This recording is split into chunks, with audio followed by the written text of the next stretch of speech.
Outrage is brewing at the Department of Defense. More shoppers are opting to buy now and pay later. And we'll get you up to speed on some good old-fashioned media gossip. That's some of what we'll get to on the 7 from the Washington Post. I'm Hannah Jewell. It's Tuesday, December 2nd. Let's get you caught up with today's 7 stories. Last week, the Post reported that Defense Secretary Pete Hegseth gave a spoken order in September to kill the entire crew of a vessel in the Caribbean Sea. The administration says the boat was ferrying drugs, but has not provided evidence. Lawmakers in Congress have made initial moves to investigate whether the attack constituted a war crime. Now, Hegseth appears to be trying to distance himself from the fallout.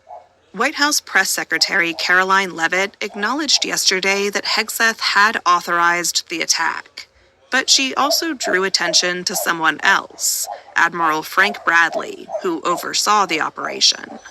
With respect to the strikes in question on September 2nd, Secretary Hegseth authorized Admiral Bradley to conduct these kinetic strikes. Admiral Bradley worked well within his authority and the law, directing the engagement to ensure the boat was destroyed and the threat to the United States of America was eliminated.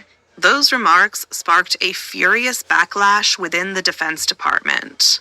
Officials described feeling angry at the uncertainty over whether Hegseth would take responsibility for his alleged role in the operation or leave the military and civilian staff under him to face the consequences. Hegseth posted on social media yesterday saying he stands by the Admiral's combat decisions. That raised even more concern among military officials that Hegseth would try and pin the blame on Admiral Bradley alone.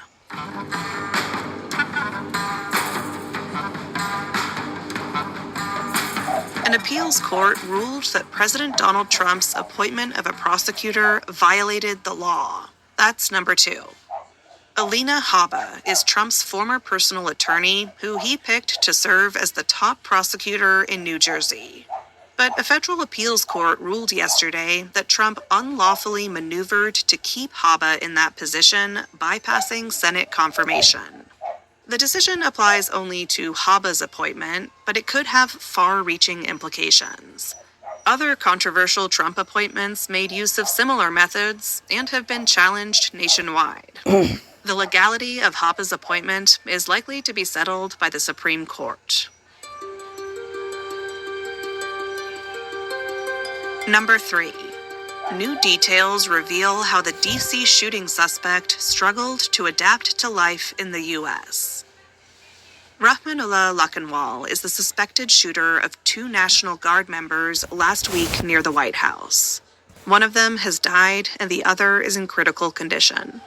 The Post has reported more about Lakhanwal's life. He was once an elite counterterrorism fighter in a CIA-trained unit in Afghanistan working alongside U.S. forces.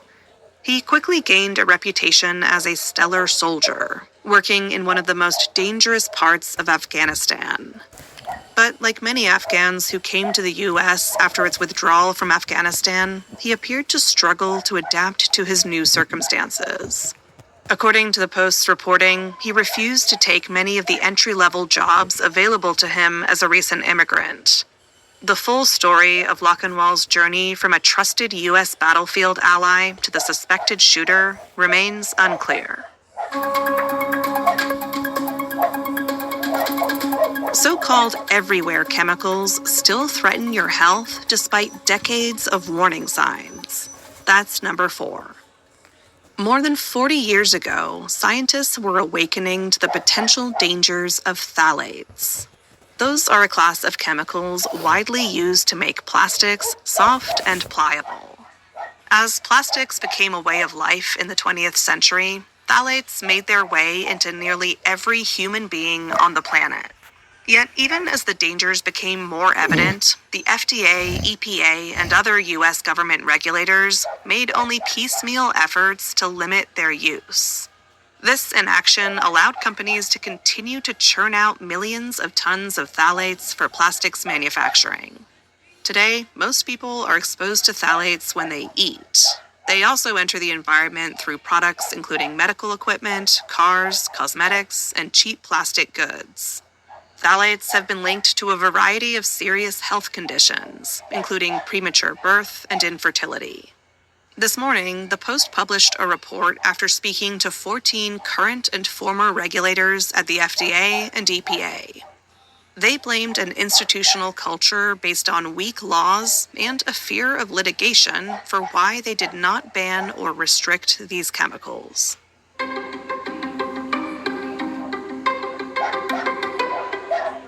TSA will start charging travelers without proper ID a $45 fee. That's our fifth story.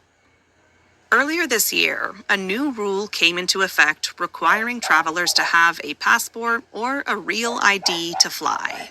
That's a state-issued ID card that meets federal security standards. But some people are still showing up at the airport without one.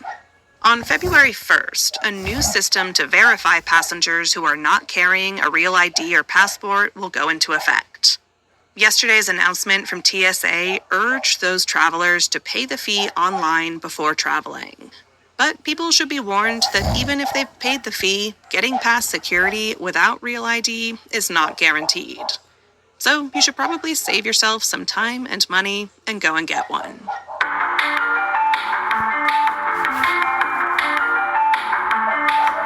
Number 6. Black Friday sales show that buy now, pay later services are surging. Services like Klarna, Affirm, Afterpay, and PayPal Later are becoming more and more popular among shoppers at all income levels. On Black Friday alone, they drove a whopping $747.5 million in online spending. That's an almost 9% uptick from last year, according to Adobe Analytics. One economist at Bank of America says most shoppers are light users of these services. That means they have about 1 to 4 transactions on their account. Meanwhile, in-store shopping was not as popular this year. So analysts caution that strong online sales figures could just be because more people are shopping online.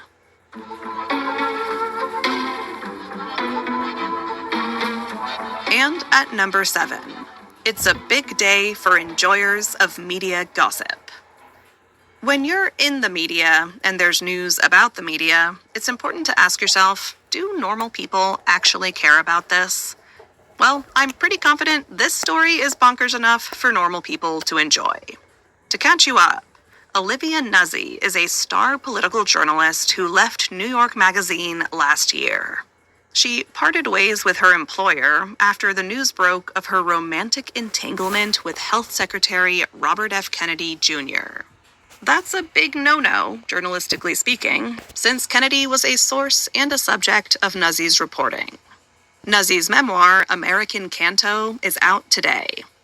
It publishes as her ex, the journalist Ryan Lizza, has been sharing his side of the story in lurid detail on Substack.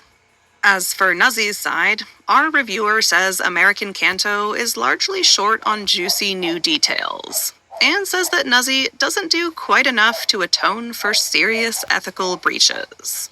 You can find the review in our newsletter today. It's a good one.